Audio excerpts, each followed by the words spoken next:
Hey everyone, this is Disha welcoming you on this digital platform. Today I am going to take English from Honeydew of class 8. The topic is a visit to Cambridge. This is lesson 7 of Honeydew. So I welcome you on this digital platform. Today I will be discussing part 1 of this lesson.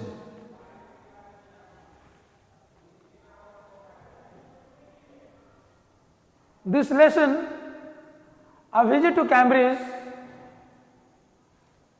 is written by Firdaus Kanga. He is the writer of this lesson.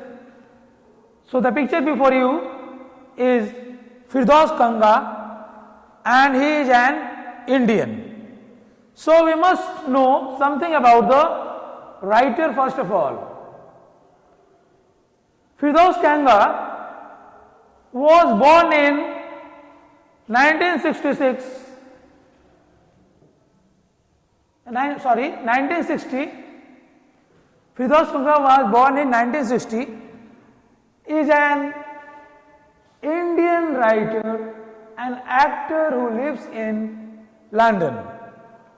तो फिरदौस कंगा का जन्म 1960 में हुआ था और ये एक Indian writer है, भारतीय लेखक है और एक्टर भी हैं जो कि लंदन में रहते हैं.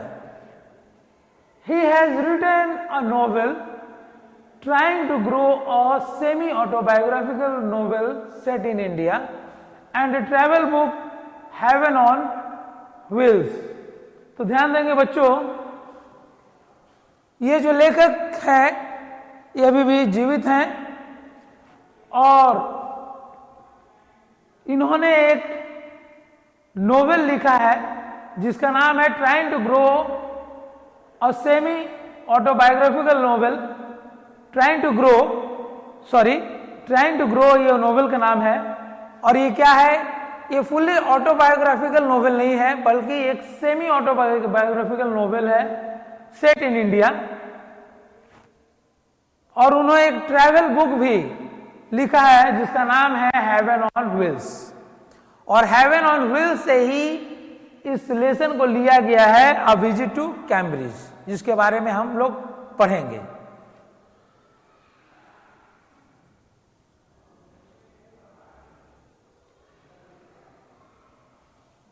तो ये जो अ विजिट टू कैम्ब्रिज जो लेसन है ये खास करके फिरदौस कंगा के एक्सपीरियंसेस के बारे में है.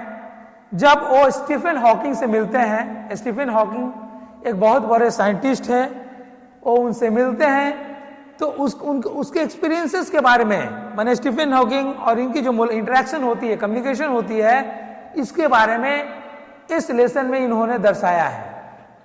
It is about his experiences in the United Kingdom where he met Stephen Hawking. जैसा कि मैंने अभी बताया था, ये जो लेसन है अ विजिट टू कैम्ब्रिज, ये फिरदौस कंगा जो है उनके तजुर्बा के बारे में बताया गया है जहां पर वो स्टीफन हॉकिंग से मिलते हैं यूनाइटेड किंगडम में. यूनाइटेड किंगडम कहने से मतलब हुआ इंग्लैंड में. Trying to grow was later turned into a film.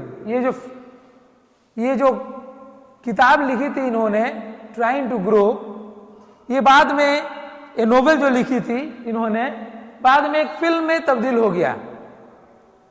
इसके ऊपर एक फिल्म भी बना था, sixth happiness, for which Kanga wrote the screenplay. तो ये लेटर बाद में ये फिल्म में तब्दील कर दिया गया, मैंने फिल्म बनाए. इस ट्राइंग टू ग्रो जो नोवेल इन्होंने लिखा था, उपन्यास जो लिखा था, इसको फिल्म बना सिक्स्थ हैप्पीनेस और उसके लिए कंगा ने स्क्रीन प्ले भी लिखा and in which he stared, और उसमें उन्होंने एक्टिंग भी किए. वो इस फिल्म में मौजूदा एक एक्टर के रूप में भी दिखे हैं. ही स्टेयर्ड मतलब he did acting in this film. Okay, now I'll move on to the next slide.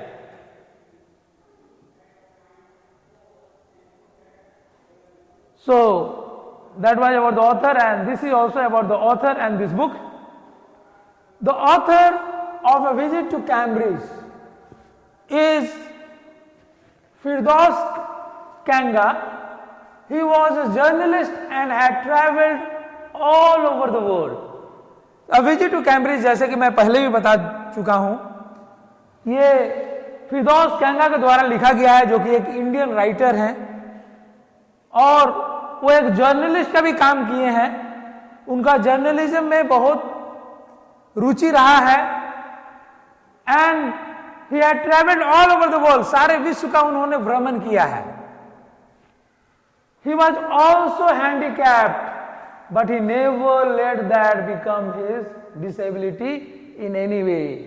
Yes, एक चीज बहुत एक्स्ट्राऑर्डिनरी बात है इनकी, एक्स्ट्राऑर्डिनरी नहीं कि लोग हैंडीकैप्ड हो जाए, और एक्स्ट्राऑर्डिनरी कहने का मतलब है हैंडीकैप्ड होने के बावजूद भी वो इतने बड़े ऑथर बन पाए, कितने सारी किताबें लिखी, उपन्यास लिखे फिरदौस कंगा ने, तो उनकी उपलब्धि को एक्स्ट्राऑर्डिनरी चीज माना जाता है। तो फिरदौस कंगा एक हैंडीकैप थे, डिसेबल्ड थे, इसको डिफरेंटली एबल्ड भी कहते हैं हम लोग। डिफरेंटली एबल्ड माने the persons who are not, who doesn't have the ability to move और run because of the loss of limbs और हैंड्स और any part of the body. Okay, उसी को डिफरेंटली एबल्ड या डिसेबल्ड भी कहते हैं। हैंडीकैप जैसा शब्द को हम लोग उपयोग न करें तो ज्यादा बेहतर है। तो हैंडीकैप्ड होने के बावजूद भी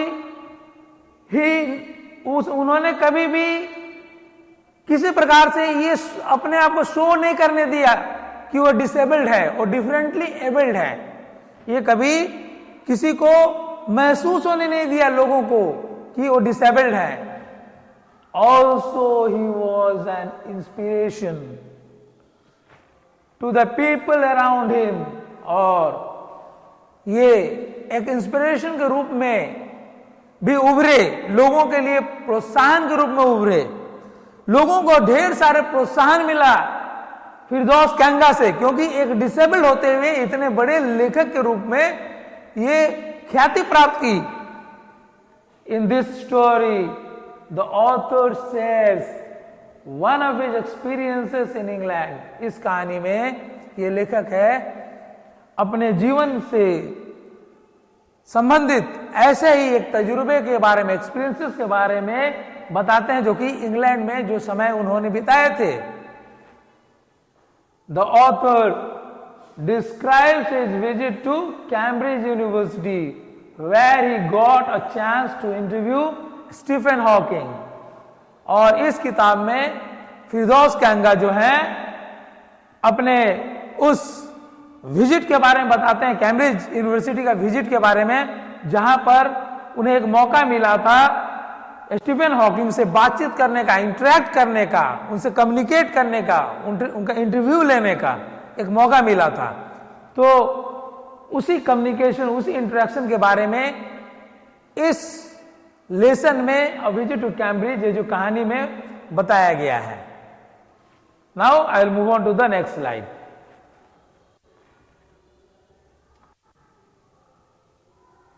See how Firdaus Kanga is seated on a wheelchair because he is disabled. That's why he uses the wheelchair to move from one place to another.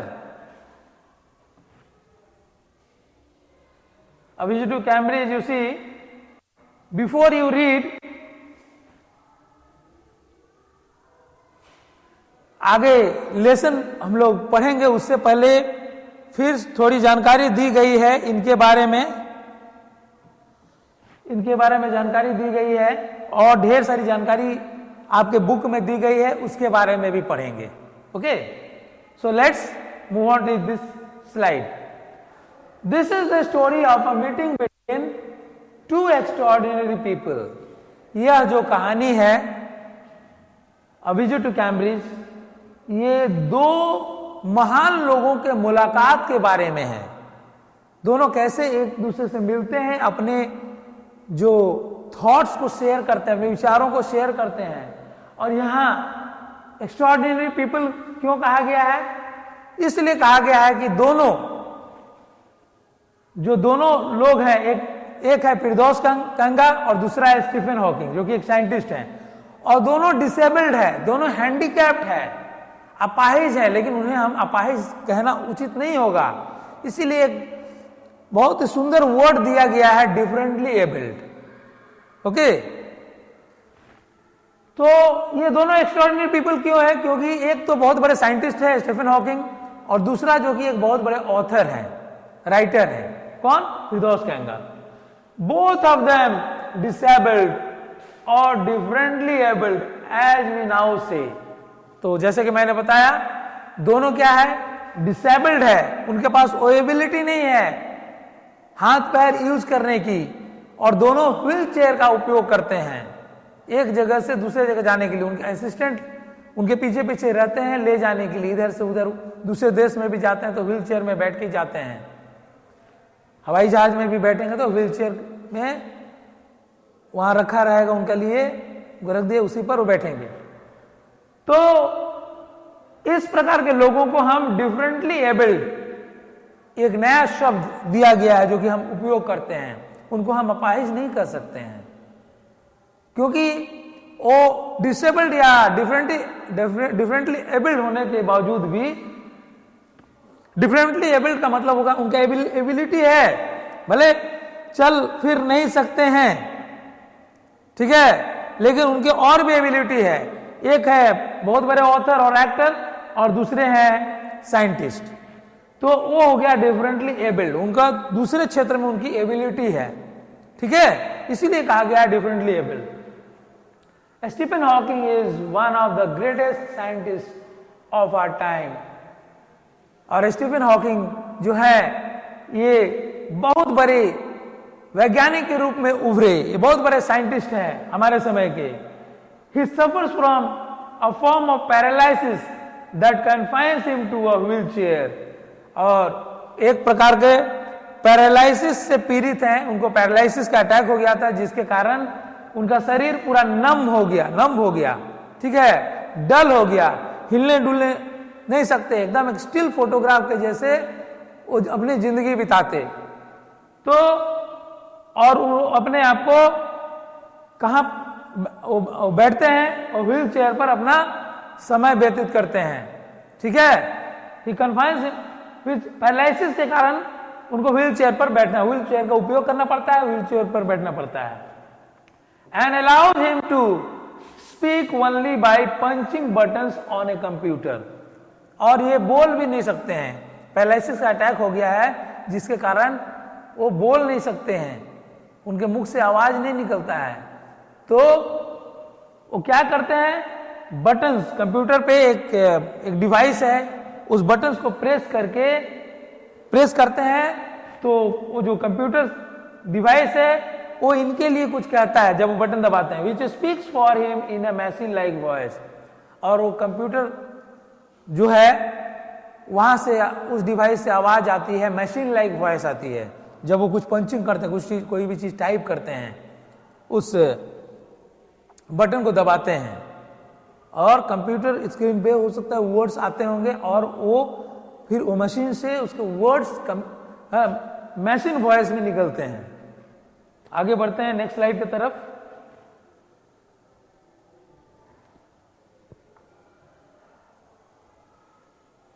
फिर उनके बारे में आपकी किताब में और भी जानकारी दी गई है। Firdaus Kanga is a writer and journalist who lives and works in Mumbai. Firdaus Kanga कौन है? एक राइटर है, लेखक है और जर्नलिस्ट है, जो कि मुंबई में रहते भी हैं और कार्य भी करते हैं, काम भी करते हैं। कंगा was born with brittle bones that tended to break easily when he was a child. फिरदौस कंगा का जन्म जब हुआ था तो उनके हड्डियां पतले थे, बहुत कमजोर थे, कमजोर हड्डियों के साथ उनका जन्म हुआ था।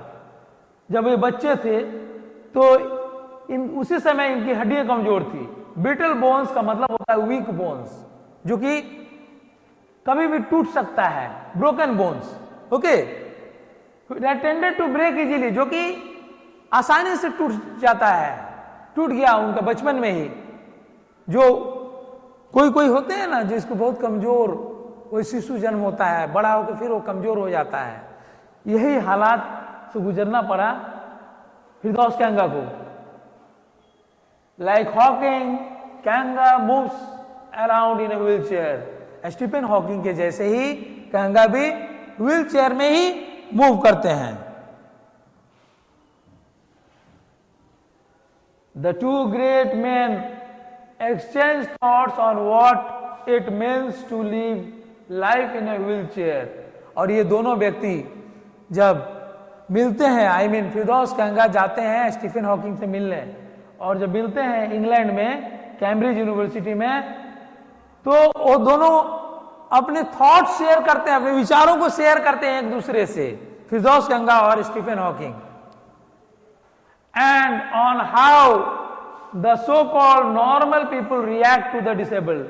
और ये दोनों ये भी चर्चा करते हैं, फिरदौस कैंगा और स्टीफन हॉकिंग, कि नॉर्मल जो लोग हैं वो किस प्रकार से बिहेव करते हैं ऐसे लोगों को देखकर, डिसेबल्ड पीपल को देखकर, डिफरेंटली एबल्ड पीपल को देखकर, जो नॉर्मल लोग हैं, जो साधारण लोग हैं हमारे जैसे, वो किस प्रकार से पेश आते हैं, इसके बारे में भी उन्होंने चर्चा की स्टीफन हॉकिंग से।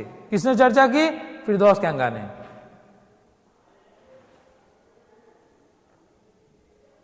Now the lesson begins, please pay attention. So before I begin the lesson, you please pay attention on each and every line and words of the lesson. Cambridge was my metaphor for England. फिरदौस कैंगा के लिए Cambridge ही England था और England ही Cambridge था। उनके मन में एक बहुत बड़ा डिजायर था, एक लालसा था कि वो कभी कैम्ब्रिज जाएंगे, ही विल विजिट कैम्ब्रिज। तो कैम्ब्रिज यूनिवर्सिटी बहुत फेमस है, आप सभी को पता होगा, विच इज इन इंग्लैंड। तो फिरदौस कैंगा के लिए ये कैम्ब्रिज एक सपने के जैसे था। It was a metaphor for England, मतलब it was a representative for England. Metaphor का मतलब होता है representative. And it was strange that when I left it, when I left, it had become altogether something else। और कह रहे हैं फिरदौस कैंगा, वो अपनी कहानी कर रहे हैं, अपना सेमी ऑटोबायोग्राफी के बारे में, अपनी बायोग्राफी के बारे में बता रहे हैं। सेमी ऑटोबायोग्राफी इसलिए कहा जाता है क्योंकि यहाँ दो लोग हैं जो एक दूसरे से मिलते हैं, एक फिरदौस कैंगा है और एक स्टीफन हॉकिंग है। स्टीफन हॉकिंग ने ही इसे लिखा है और some sort of a biography भी है, ओके। तो कह रहे हैं कि इंग्लैंड एक उनके लिए मेटाफर रहा और ये उनके लिए बहुत विचित्र बात रही, that when I left it had become altogether something else because I had met Stephen Hawking there। वो कह रहे हैं वो कैम्ब्रिज गए थे तो उनको कितना अच्छा लगा था, how he felt, समझो कि उनके सपने पूरे हो गए स्टीफन हॉकिंग से मिलकर। वो बहुत ही उत्साहित हुए और कह रहे हैं कि जब वो वहां से वो कैम्ब्रिज से निकले, become altogether something else because I had met Stephen Hawking there, क्योंकि वहां उन्होंने स्टीफन हॉकिंग से मिला था, कैम्ब्रिज में मुलाकात हुई थी, जो कि उनका मानना है कि बहुत उनसे प्रेरणा मिली, स्टीफन हॉकिंग से इनको इंस्पिरेशन मिला, इतने बड़े साइंटिस्ट से मिलकर। It was on a walking tour through Cambridge that the guide mentioned a Stephen Hawking, poor man। और जब वे कैम्ब्रिज गए तो मिलने के लिए गए स्टीफन हॉकिंग से, तो कोई भी जाता है तो अपने लिए गाइड खोज लेता है जो उसको रास्ता बताएंगे, कौन जगह कहाँ है, कौन व्यक्ति कहाँ मिलेगा और कौन चीज कहाँ पाया जाएगा, तो खास करके एक जगह से दूसरे जगह जाने के लिए गाइड करने के लिए गाइड की जरूरत होती है। तो एक वॉकिंग टूर था थ्रू कैम्ब्रिज। कैम्ब्रिज से ये लोग व्हील चेयर पर जा रहे थे, ठीक है, इसी को वॉकिंग टूर कहा जाता है, क्योंकि वो चल नहीं पाते थे, व्हील चेयर पर जा रहे हैं, मतलब ये उनके लिए वॉकिंग के जैसे ही हुआ। और उसी समय गाइड इनको बताया, फिरदौस कंगा को क्या बताया, that the guide mentioned Stephen Hawking poor man. Stephen Hawking को गाइड ने बोला कि बेचारे, उनका हालत ऐसा है, बेचारे। पुअर मैन का मतलब बेचारे।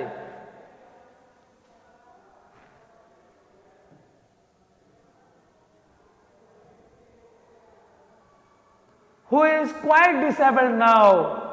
तो स्टीफन हॉकिंग के बारे में बताया उस गाइड ने कि poor man, Stephen Hawking is a poor man, वो बेचारे, who is quite disabled now, जो कि डिसेबल्ड है, डिफरेंटली एबल्ड है, दो ही इज अ वर्दी सक्सेसर टू आइजैक न्यूटन। वो इतने बड़े साइंटिस्ट है, आइजैक न्यूटन भी एक बहुत बड़े साइंटिस्ट थे, आप सभी को पता होगा, आप लोग फिजिक्स में पढ़े होंगे आइजैक न्यूटन के बारे में, उनके डिस्कवरीज के बारे में। तो आइजैक न्यूटन के एक उत्तराधिकारी माने जाते हैं, कौन, स्टीफन हॉकिंग। इतने बड़े वो वैज्ञानिक हैं।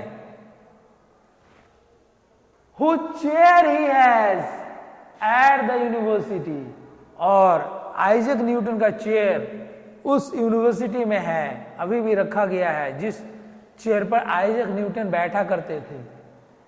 And I started because I had quite forgotten that this most brilliant and completely paralyzed astrophysicist, the author of A Brief History of Time, one of the biggest best sellers ever lived here. ध्यान देंगे मेरे बच्चों। तो उनके guide, फिरदौस कंगा के guide ने बताया किनके बारे में, उस बड़ा साइंटिस्ट के बारे में बताया, स्टीफन हॉकिंग के बारे में, उस महान साइंटिस्ट के बारे में,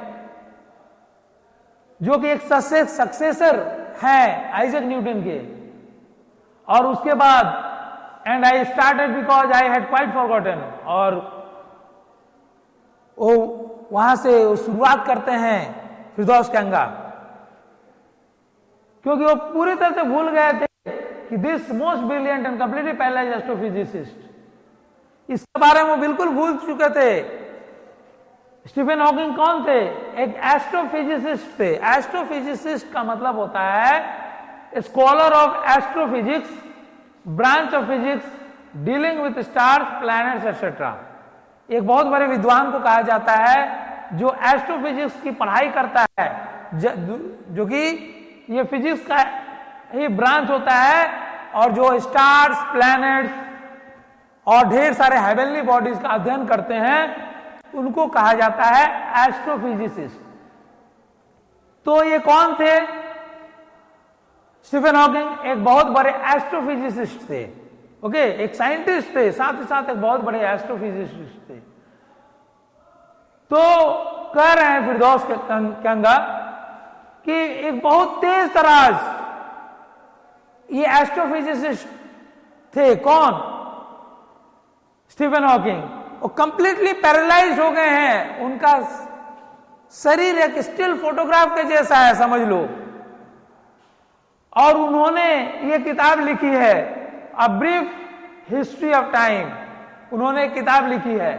और उस समय वो सबसे बड़ा, वो किताब सबसे बड़ा सेलर रहा है। सेलर मतलब वो किताब बहुत ज्यादा बिक्री हुआ उस समय, सबसे ज्यादा लोग उस किताब को खरीदे।